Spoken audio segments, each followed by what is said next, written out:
এই মুহূর্তে আমরা অবস্থান করছি, এটা হচ্ছে ক্রান্তি ব্লকের উত্তর বারঘড়িয়ার একদম শেষ সীমানা, যেটাকে হচ্ছে বলা হচ্ছে শালবাড়ি। এই যে আপনারা দেখতে পাচ্ছেন, এই যে লম্বা লম্বা ঘরগুলো দেখা যাচ্ছে, এগুলোকে দেশি ভাষায় হচ্ছে টং বলা হয়। তো এইদিকে এগুলো দেওয়ার কারণ হচ্ছে এদিকে প্রচুর পরিমাণে হাতি বের হয়। এই যে এটা কিন্তু ফরেস্টটা, এটা এই ফরেস্ট থেকে হাতি বের হয়, এই হাতি বের হয় তার জন্য এই যে লম্বা ঘরগুলো দেখতে পাচ্ছেন, এই টংগুলো থেকে এগুলো থেকে হাতির পাহারা দেওয়া হয়।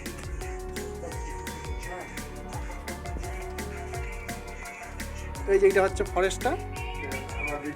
আমরা এই মুহূর্তে কিন্তু আমরা এই টংটার উপরে আছি। এই যে এদিকে কিন্তু বাড়ি ঘর অনেক আছে, এদিকে একটা বস্তি আছে, এটাকে জুম্মাটারি বলা হয় এদিকে। এই যে দেখতে পাচ্ছেন, আমরা কিন্তু এই মুহূর্তে উপরে ঘরে, এই লম্বা ঘরের মধ্যে আছি।